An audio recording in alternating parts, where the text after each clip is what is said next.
Well, tell me, mama, what's going on? Tell me, darling, what's going on? Welcome back, everybody. Bacon and Eggs Show, another weekday edition. Our analytics team has provided some feedback. I think we might be doing these weekday shows on a regular basis. So, thanks to the input from sponsors, analysts, and all those and all the things like that. So here we are, episode 49. Yeah. All the guys behind the scenes putting in all the work, to make sure the Bacon and Egg Show is successful. Those are the people that we listen to, and yep, those are the people whose opinions matter the most. So yep, they're the ones that make sure the check's clear. So we got to listen to listen to the advice of the lawyers and the whole legal team, everything like that. So here we are. Another Monday edition, April 20. It is still April, right? April 26th, 2021. So, Jay, what is going on? We had a lot happen this past week. Yeah, another good week in Austin sports, another busy week in Austin sports. And go ahead and get in a cup of coffee now. We'll start off the show talking about the Longhorns volleyball team. The women had another great season and fell just short in the championship game to Kentucky, 3-1. So we wanted to make sure that we shouted that out because they had a really nice run there in the postseason, especially. Yeah, they they were looking unstoppable through the tournament. Yeah.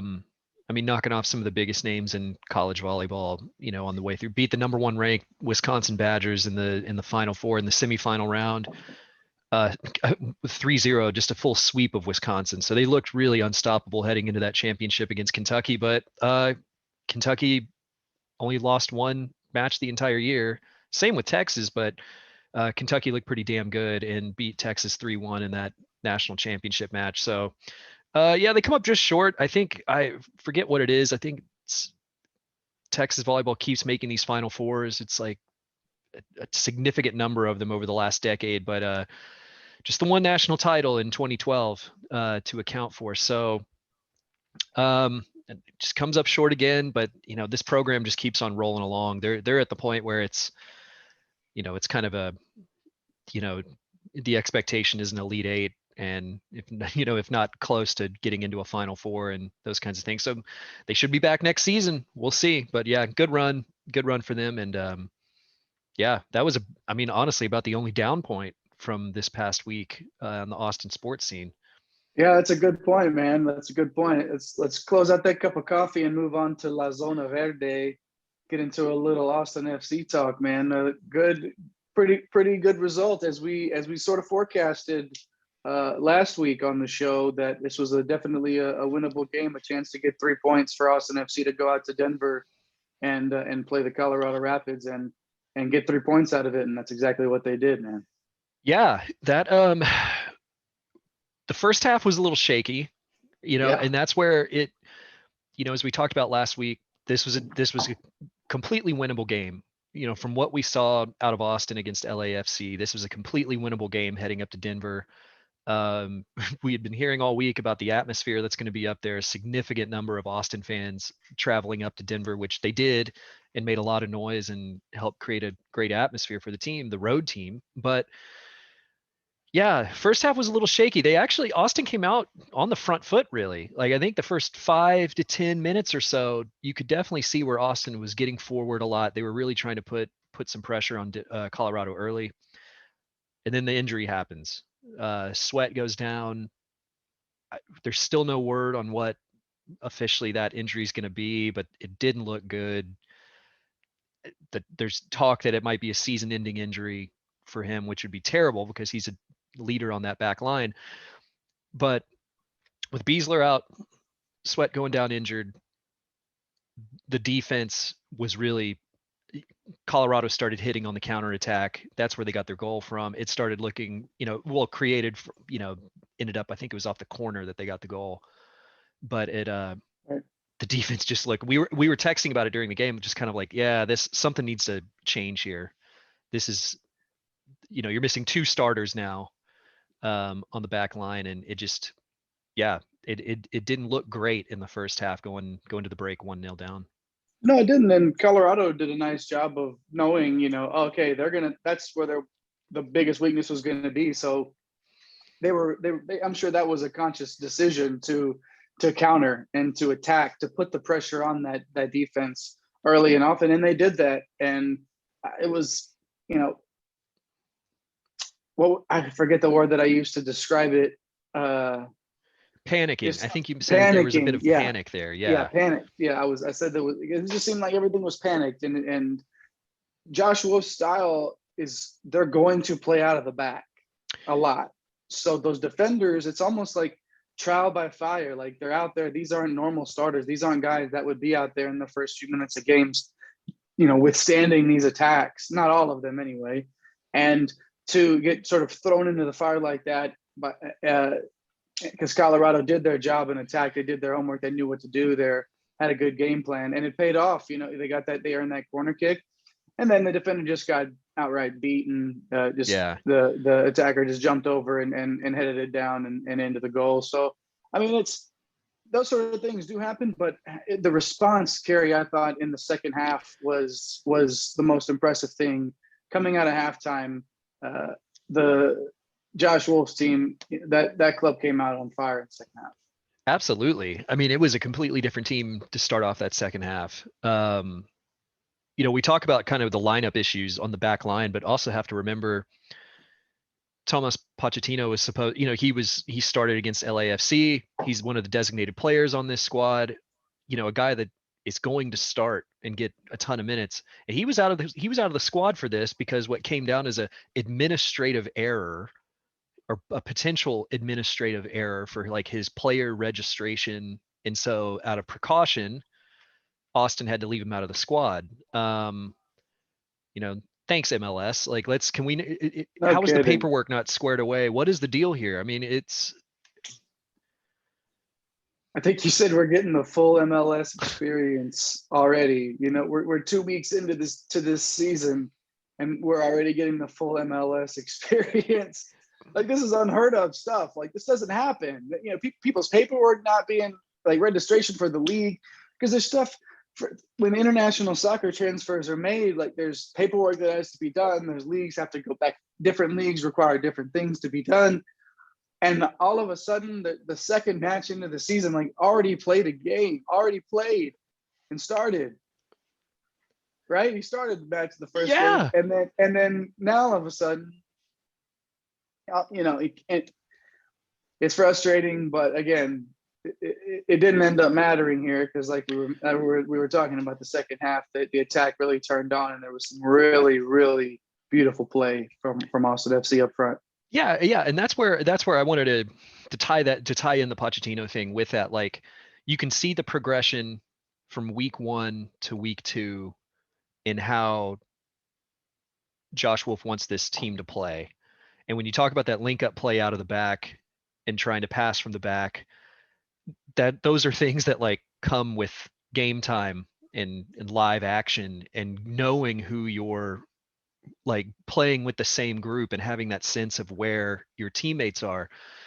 And when you talk about losing, when Beasler's out, Sweat goes down injured. So then you have Komanic come in, who I thought played really, really well in kind of getting thrown into the fire. The young Slovenian, Cascante was good, but also with the midfield, you have Pochettino out. You have Fagundes, who started in his place, who ended up getting the first goal in club history. But like, you're talking about kind of, 3 to 4, not to mention Stroud, who got the start over Redes from week 1. So talking 4 to 5 different players in the lineup, essentially, from week 1. And it took a game and a half, it seemed like, because in that second half is when it seemed like the light went on in terms of passing the ball out from the back, building up an attack, and then finishing the attacks. That's what I feel like was kind of missing in the LAFC match.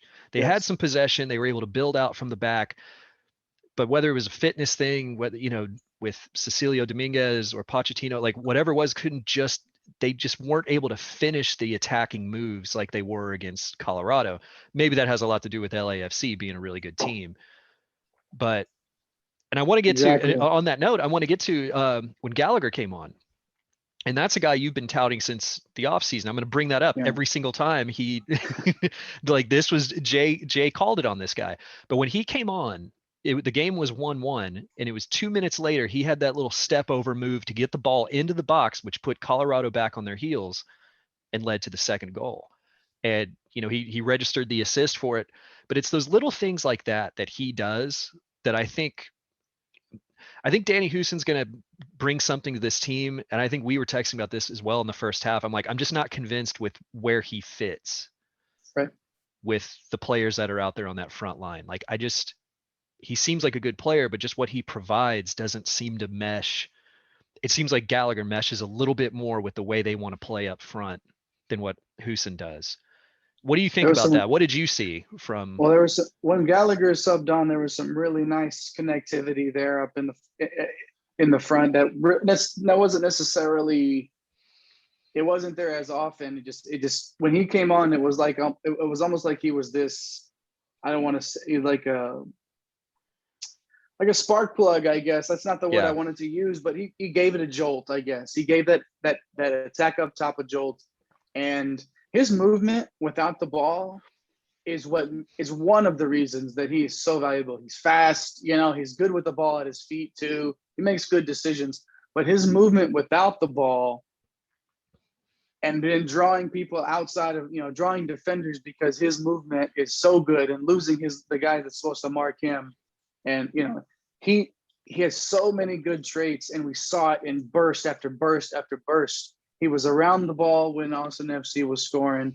He was in the right position at different times to even take defenders out of the way and give more opportunities for his teammates. Like he's a player that even if he's sort of a super sub kind of guy, you got to know that he's going to give that sort of I would love to see him start a match and see what that connectivity is like at the start, especially when Pochettino would be on the pitch as well, and sort of try to see if there's any links, how those two link up together against a team in a different color shirt, so that's something to watch whenever his paperwork gets hashed out there.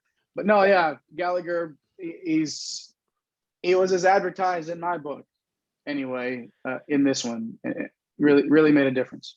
Yeah, I think what's going to be interesting over these coming weeks is, I know as we discussed last week, the LA game was a loss, but they look good against LA. You can see where kind of,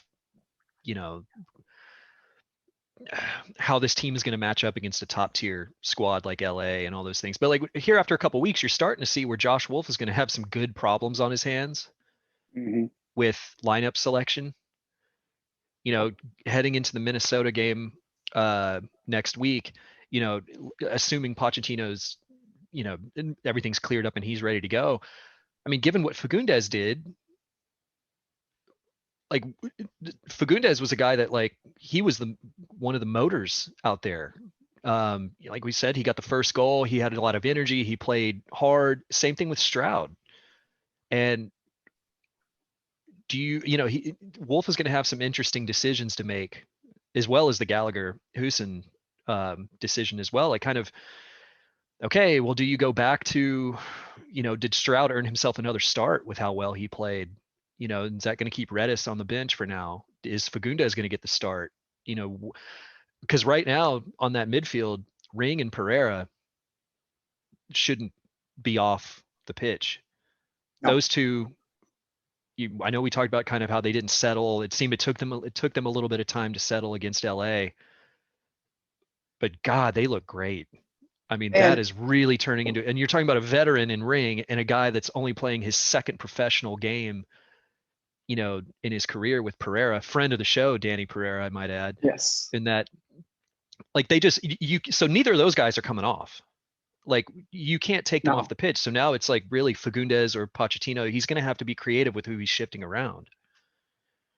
Yeah. Pereira's speed and ability to just know where to be for his teammates was on display, was on full display on Saturday night. That was just you starting to learn more. I asked for patience. If you watch the guy and you asked, why was he the first pick in the draft? When you watch the LAFC game, and it's okay, I asked for patience with him. And if you watch the Colorado match, you saw why. You saw those flashes, and it was a lot more consistent. He was linking up, like you said, ring in the middle, and it's exactly what you need to see from those two players that will be able to create more, will be able to hold the ball more, will be able to just move the ball forward when Austin FC needs to move it forward. It's fascinating to watch that development, and I totally agree that those two are they need to be interlocked at the hip and just run with it. Absolutely. Like they're locked into the starting 11 for me. Yep. But yeah, it's going to be interesting. I mean, we'll see what the selection looks like against Minnesota, which Minnesota they have not gotten off to a good start this season. They were a playoff team last year, but they got destroyed by Seattle in week 1, and I forget who they lost to this past week. But I mean, this is another opportunity for Austin to go and try to collect some points, because the games coming after this one aren't going to be, let's say, as easy as Colorado and Minnesota. I believe it's going to be Kansas City, which is that's one of the premier clubs in the league. That's always going to they have one of the better youth academies and a great system there. Nashville, who was a playoff team, Seattle, like it's going to be, but the Western Conference is tough. I mean, this is what it's all about. They're just be in the conversation, and these lineup issues and stuff are good problems to have if you're Josh Wolf. But yeah, any thoughts on next week's match? Just kind of, I know we're only a couple weeks in, but still we're kind of getting a feel for what this team looks like now, the style they want to play, and kind of what they're made of. I'm curious to see what the starting, like what the back four is going to look like this week. That's the biggest question mark for me, because the rest of it, we already know it can happen. We've seen the links up top. We've seen the midfield at its best. We've seen all of those things take place. The uncertainty for me that the defense brings, which is going to lead to some, like, Austin FC will probably lose some matches 4-3 this year, because they're going to be dynamic and pushing the ball forward and attacking and play that sort of forward football. But they're going to be vulnerable to some counterattacks. And if whether or not the matches that go Austin FC's way will be the ones where the defense was able to step up and just hold on. Yeah. That's, to me, is going to be the tell throughout as the schedule, starts to pick up with some of these better teams in MLS. How does that defense respond on a week in and week out basis to those sort of attacks? And can the offense, I mean, can they continue to play forward and push the ball forward and play that attacking style with consistency? Yeah. And one quick note on that, on the defensive aspect of it, I think Stuver in net has been really good the first 2 weeks. I know there was kind of this talk about who's going to be the starter going into the season. Kind of had three goalkeepers that Josh Wolf was kind of waiting to see who would kind of win this competition and kind of run away with it. And it looks like Stuver is. Like he's been steady back there. He's made some good, in that Colorado match, kind of in that second half, he had a couple big saves there that if he doesn't make those, it's, it's game on again. But being able to keep the game at 3-1 and, and at 2-1 for a while, like those, like he's been a steady hand back there. And that, I think that just gives the defense even more confidence to be able to absorb those counterattacks and ride it out. So he's going to need to, we're going to be sitting here and talking a lot about his play. Yeah. Because it's the type of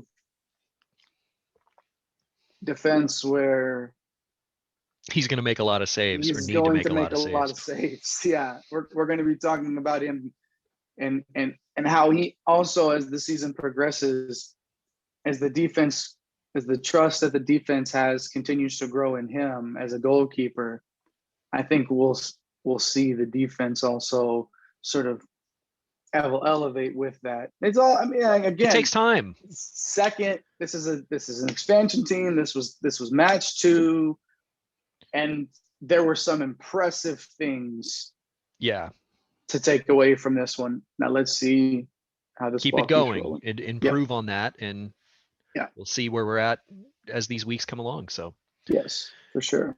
Well, Jay, what else do we have going on this week? We God, we had a lot of, we already mentioned the volleyball team, but a lot of action over at UT this week. Where do you want to any update on the basketball front? I know we have been discussing kind of what this roster is going to look like. And, you know, last week we spent a good amount of time discussing kind of these players that haven't announced their decisions to come back and kind of who we thought would be coming back. We still haven't heard anything. We're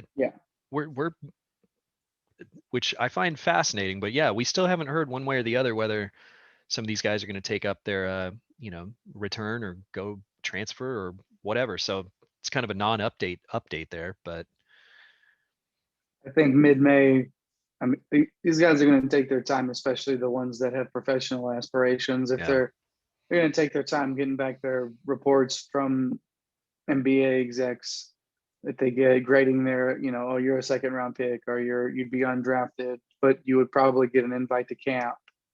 However these players are evaluated, they're going to take their time. They don't have to declare until the end of May, I believe.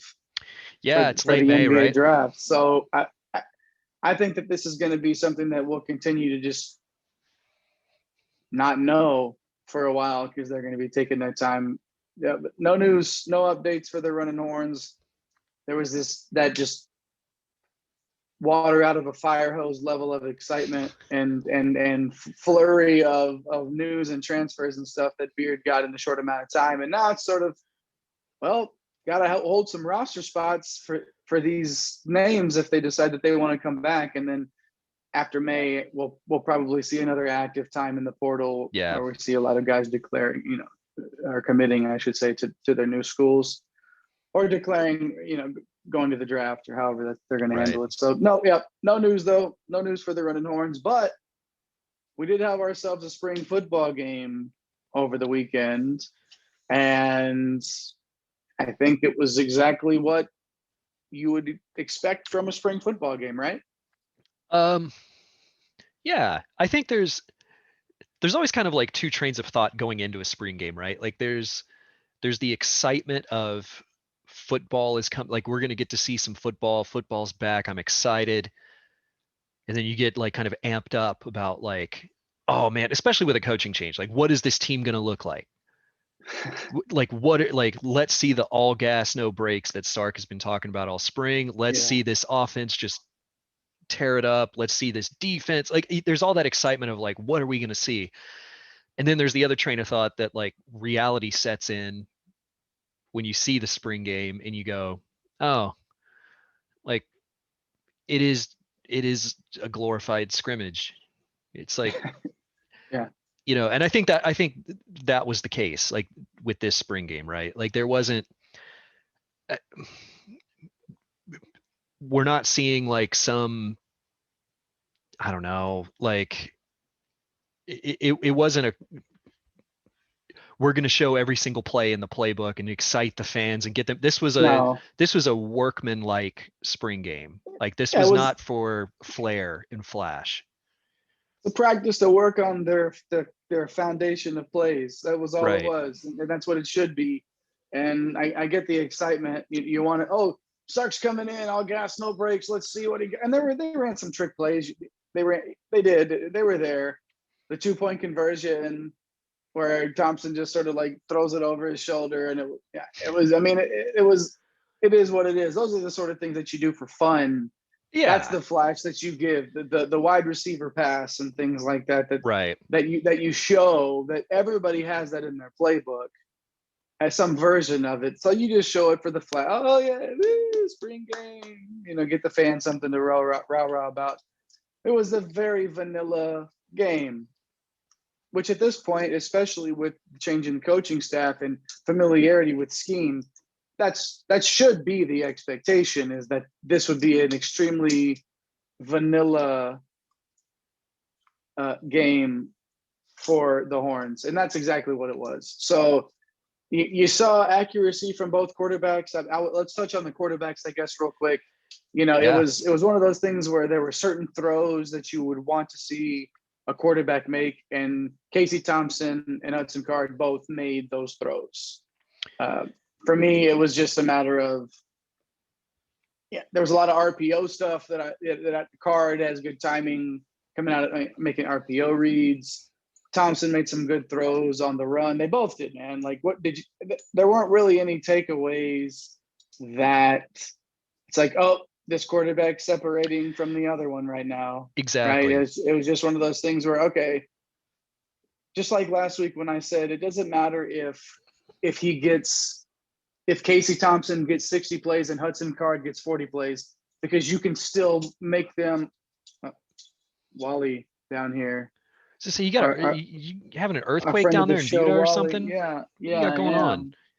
Wally's down here causing some trouble, being a silly guy. I wonder if he's getting into something. Oh, you want to make an appearance, buddy, while we're talking about the spring game? Why not? Here we go. What's up, Wally? Why not? So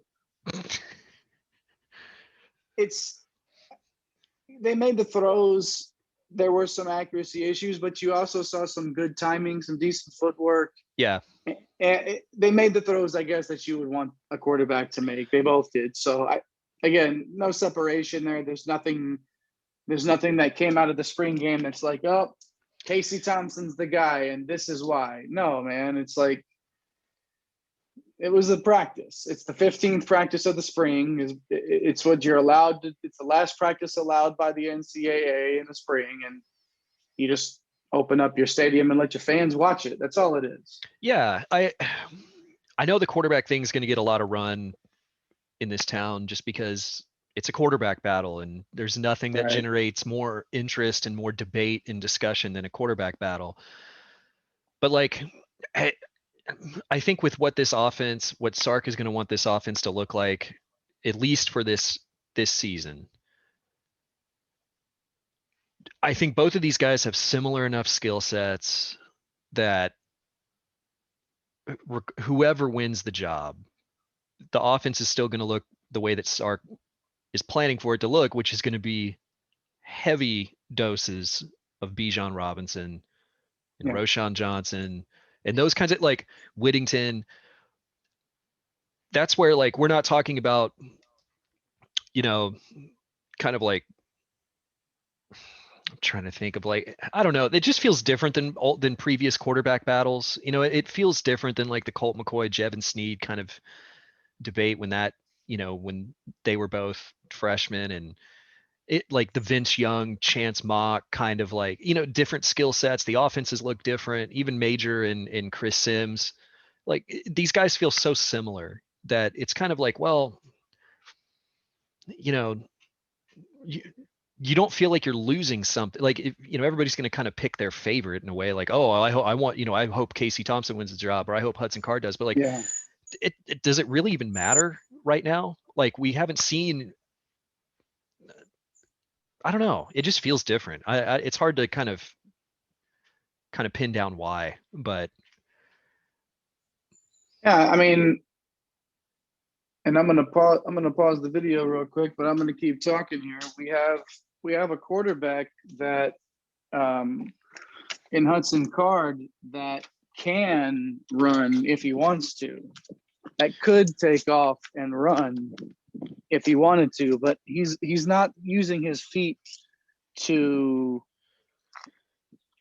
run for first downs. He's using his feet to buy himself time to make throws, for his receivers to get open, for the, it's like, it's an athleticism that, here we go. Sorry about that. It's an athleticism that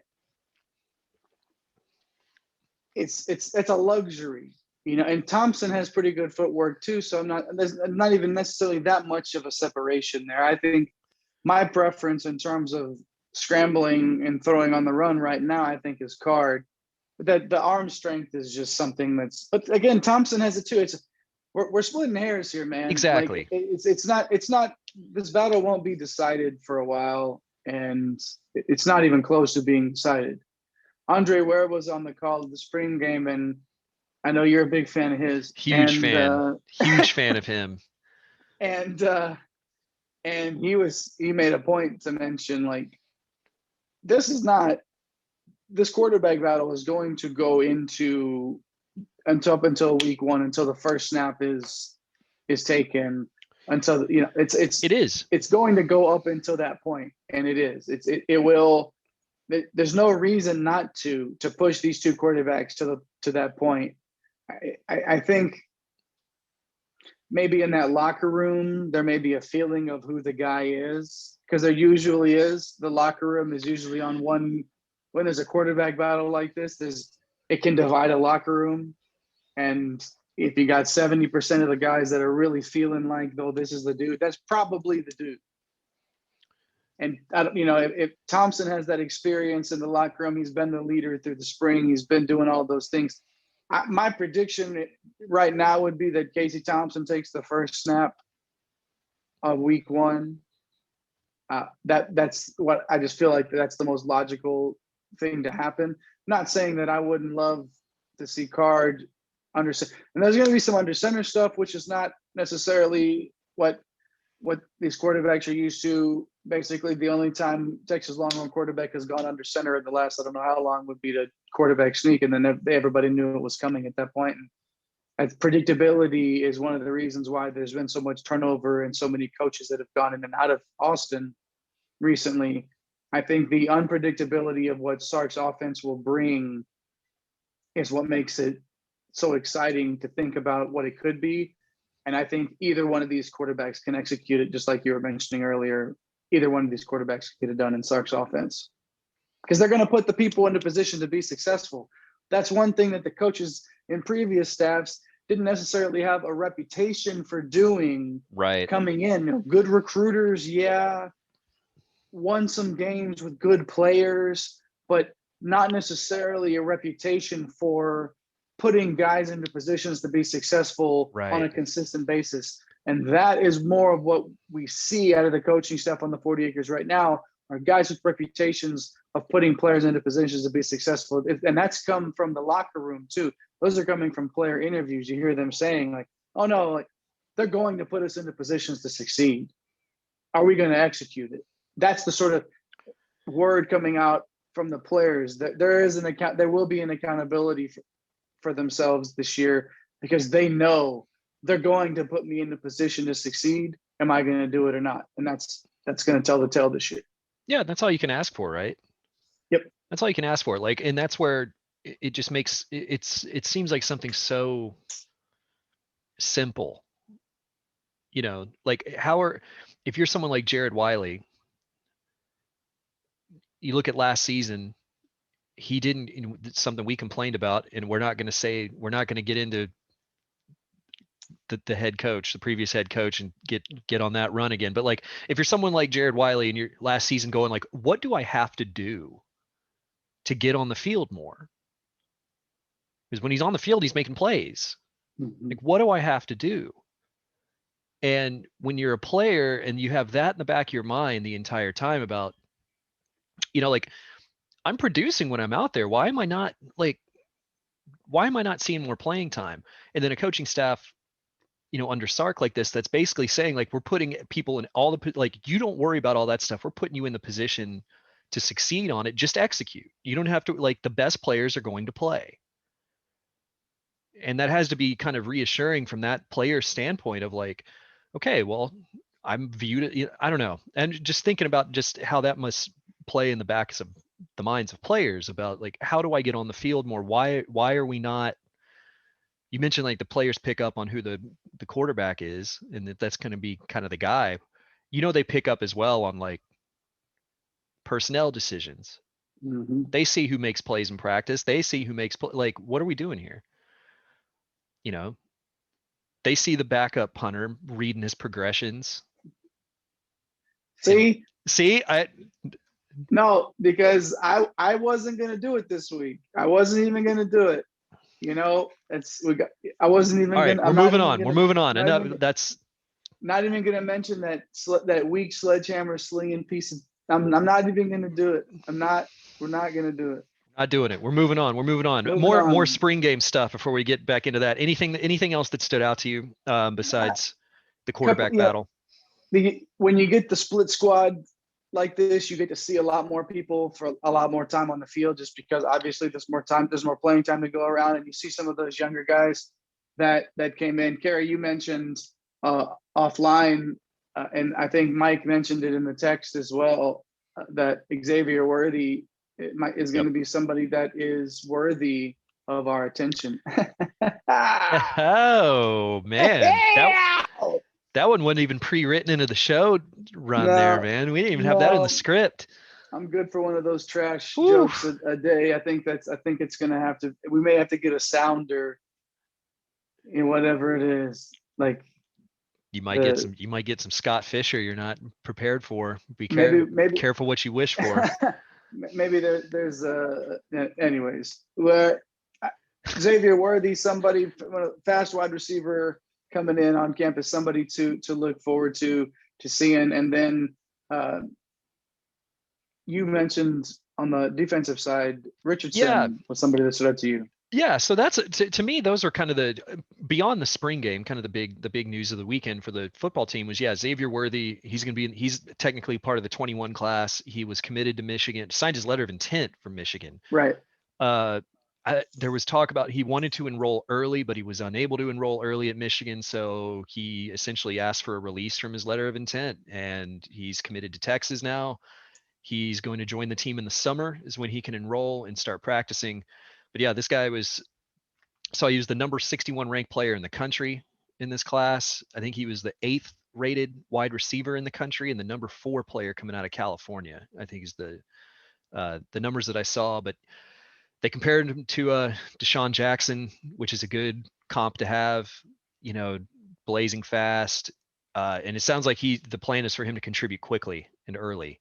So that was a big one on the offensive side. Defensive side, Devin Richardson.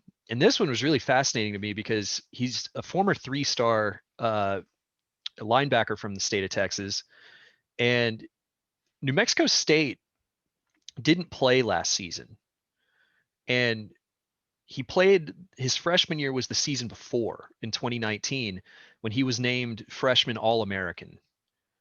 And he's got 3 years eligibility because of not having a football season last year. So he comes in with 3 years to go, but it sounds like he can play inside linebacker, outside linebacker. Like this sounds like a guy that's going to be all over the field on defense. And that's another one that this wouldn't be surprising if he is a starter on this defense come opening day.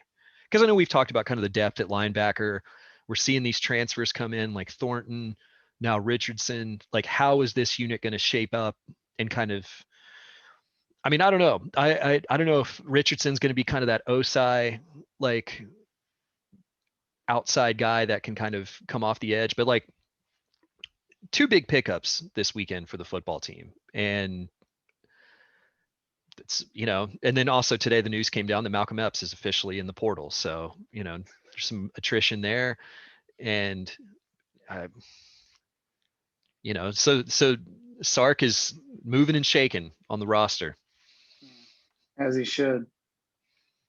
So any thoughts on those, on Worthy, Richardson, or? No, like I was saying, like Worthy's a guy that's going to be, he's a burner. He's somebody that could come in and one of those guys that when you look at a program like Alabama and it's like, oh man, they have freshmen that make big plays immediately.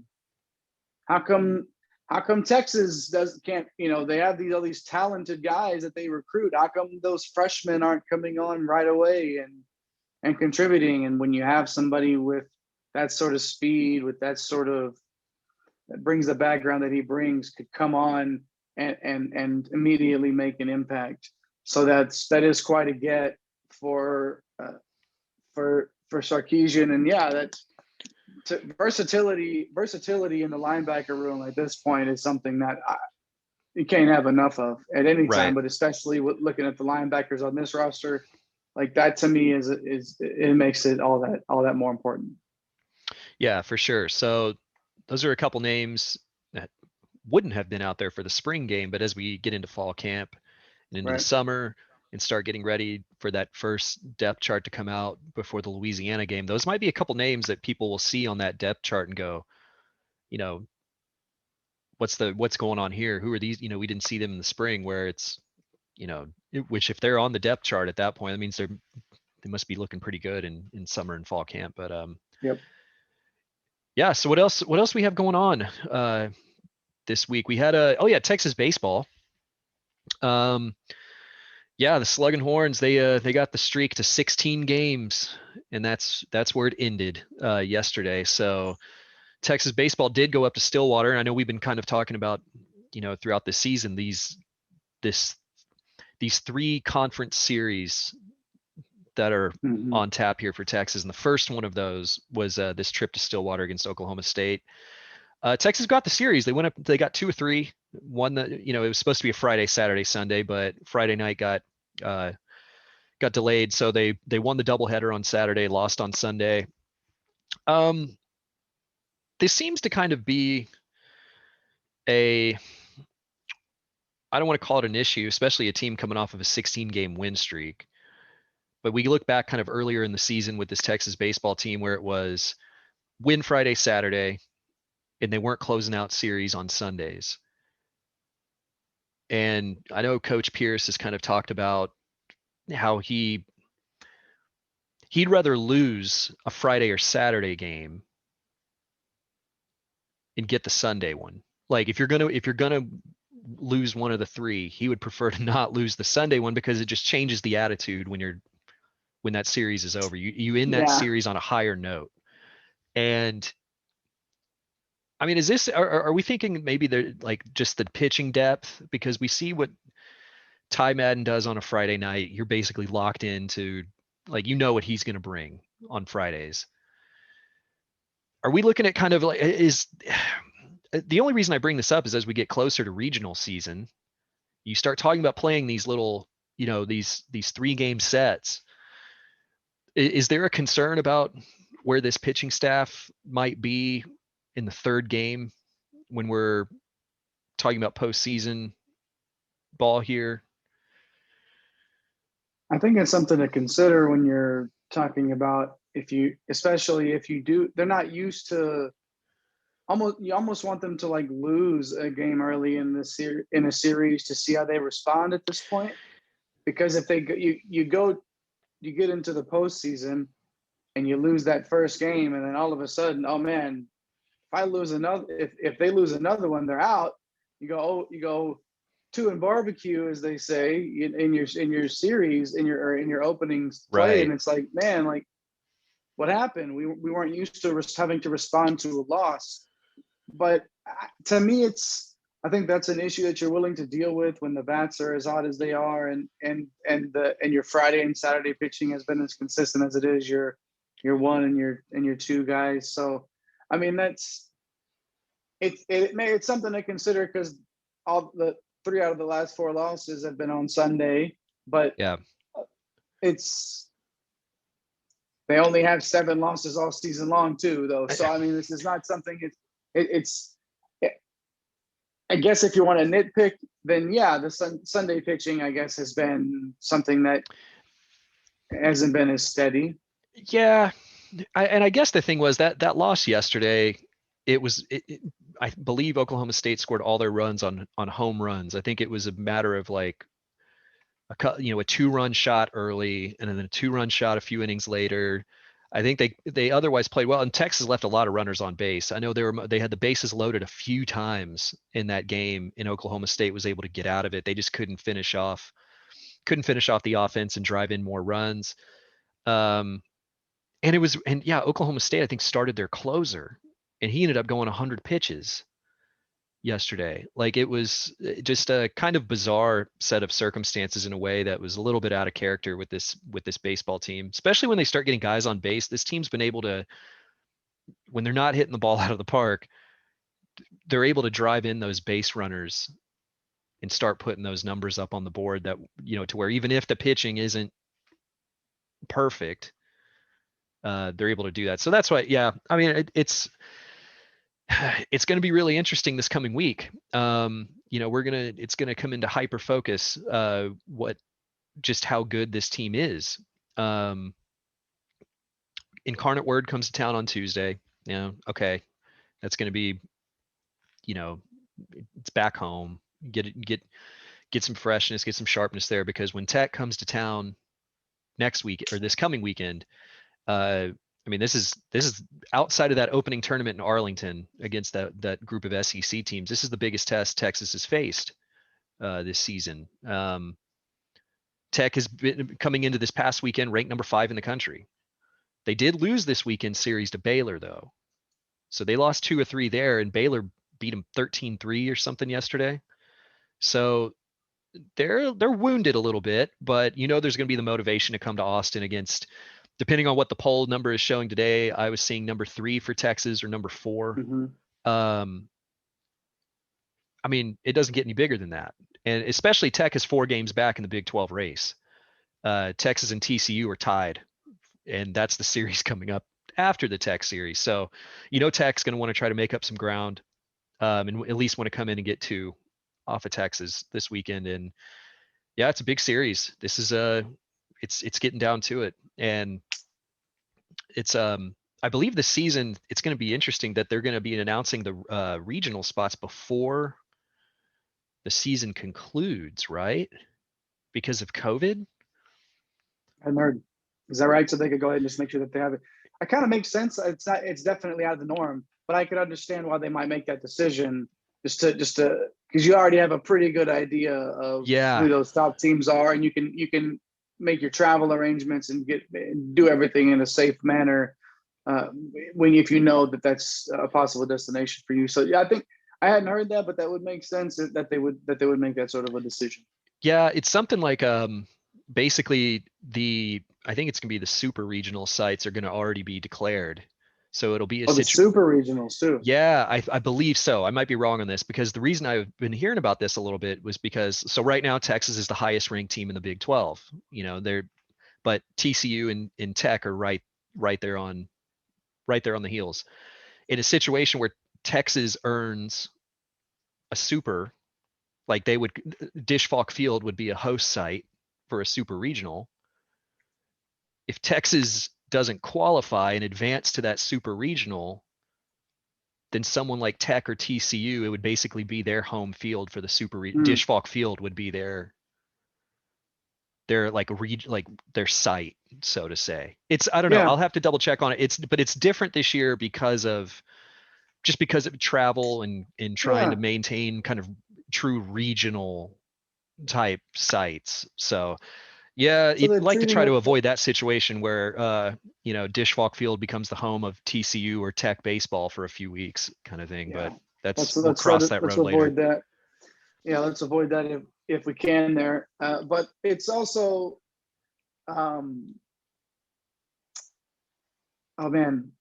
was going to say with the super regionals all being in the same place, it's sort of that regional. They already do that for basketball tournaments, right? It's not like this is a foreign concept, right? For NCAA postseason play, but it is for NCAA baseball in terms of how they usually script their postseason. So that's cool. It makes sense that would be the case. But oh goodness, I'm getting excited about some super regional at Dish Falk, no matter what. Who doesn't?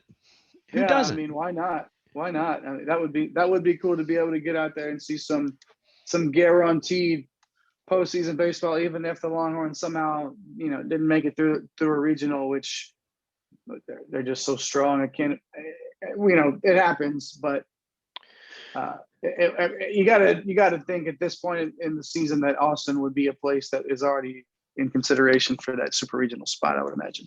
Yeah, I mean, I'll ask you this to kind of close out on the Texas baseball side of things. Do we really?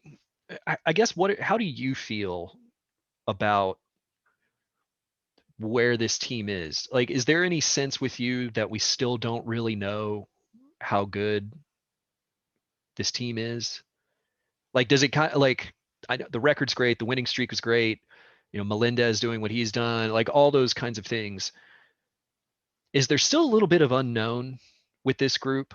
Like, and for me, I kind of feel that way. Like heading into this stretch run here against Tech and TCU, we'll find out.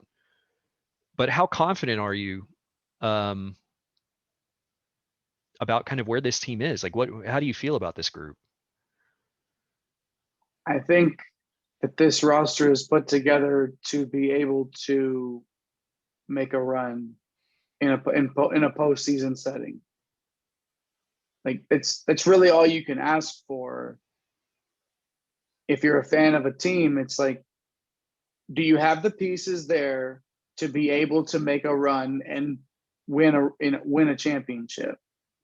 There's not many teams that look at their roster. I know crazy stuff happens, Cinderella stories and sure, yeah, all that stuff. But for the most part, you look at a roster, you look at the way that they play throughout a season. Does this team do the things necessary to be able to be successful in postseason play? Texas has the ability to do that. And that for me is all that matters at this point. Is the unknowns. The only unknown for me is how they'll respond to if they lose an early game in postseason play. That's the unknown. You know exactly what you have with your starting pitching. You know exactly what you have top to bottom in your lineup. You know who you're going to use coming off of the bench. You know who those bullpen guys are that can step up in big spots. I don't think there are a ton of unknowns other than what happens when this team loses a game early in a series. And that Texas Tech Friday night matchup, setting a tone for the rest of that series, will be something interesting to watch.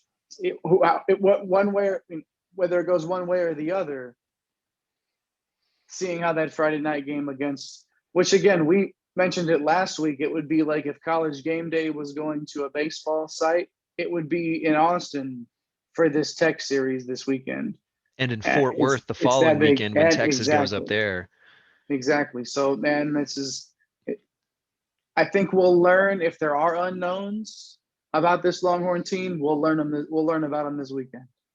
We're gonna learn real quick how they respond to adversity if it happens against a really, really good Texas Tech team, and it will. There'll be some back and forth baseball this weekend. There should be some entertaining ball to be played. If you haven't watched any Longhorn baseball, it'd be a good time to flip on a game if you can catch it, and check with your local cable provider. Yeah, check your local listings. Yeah, check your local listings there. But it's a good time to catch a baseball game if you hadn't watched one yet. Catch it this weekend against Texas Tech. For sure. Yeah, I think if Texas gets 2 out of 3, I'd be very happy with that against this group. Yeah, easily. For sure, man. Absolutely. Well, man, what else do we got this week? I think there was so much going on. I feel like I hope we're not missing anything, but I think that might be it. So you got anything else for this week, Jay?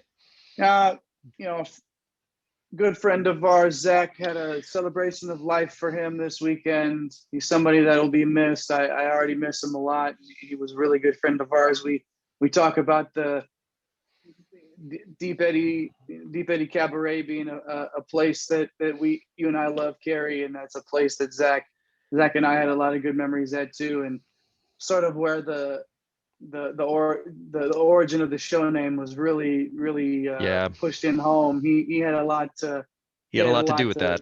To do with that. So somebody that we already missed dearly, and somebody that we'll miss for a long time. So that was our good friend Zach. Just wanted to make sure that we got that in today. Oh yeah. He and he was a viewer of the show too, and I know he'll probably be watching again this week as well. So yeah, he was great, man. I miss Zach. That celebration on Saturday was wonderful. That's about the best. It's so weird saying it that way, like the best that you could ask for kind of thing, given the circumstances. Yeah. But like, it really was like a celebration of somebody. And that's all you want, right? Yeah. And he had so many different groups of friends that didn't you had a group of friends here, a group of friends. Nobody really, they didn't intermingle.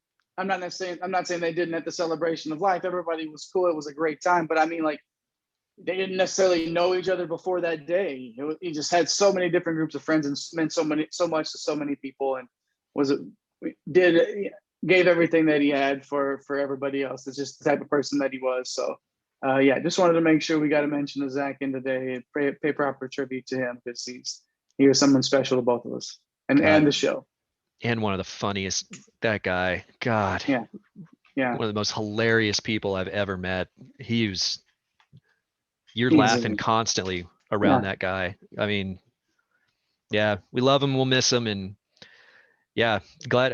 It's, we wouldn't have this show if it weren't for him, honestly. And that's what I truly believe that. I think our conversations when we'd be hanging out at Deep Eddy, all the three of us, and shooting the shit over sports, news, all those kinds of things, and joking and carrying on. And that's where I think it was, can't remember if it was Julie or Danielle or somebody that was like, you guys should have like, you guys should have like a talk show, like a sports show or something. And that's where we started joking about calling it the Bacon and Egg Show and all that. And here we are. And here we are. So, yep. Props to Zach, and we'll miss him. So, yep.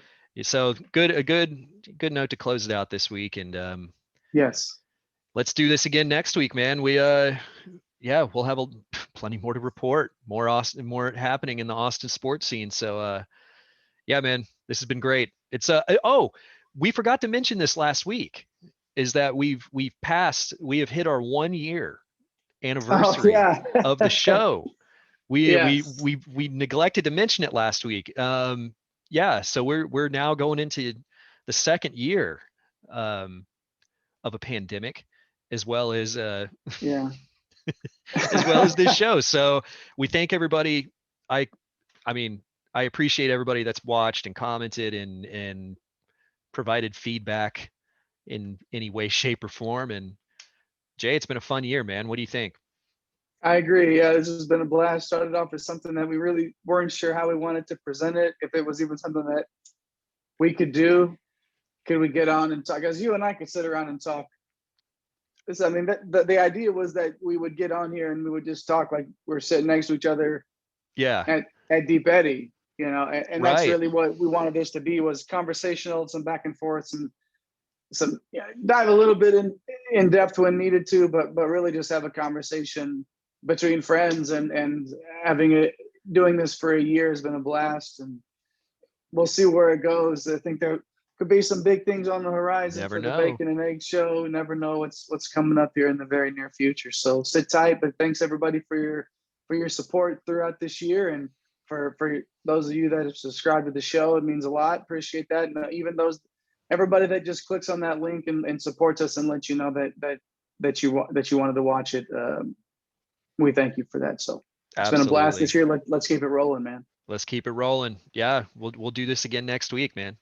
1 week at a time. That's how we got here, right? Let's do it. Yeah, let's just go 1-0 this week, okay? All right. That's it. Yeah, we're ending it there. All right. Thanks, everybody. We'll see you later. Welcome. ATX represent. Fatal, baby. All in 06 on a Saturday. Can the drip and swing now?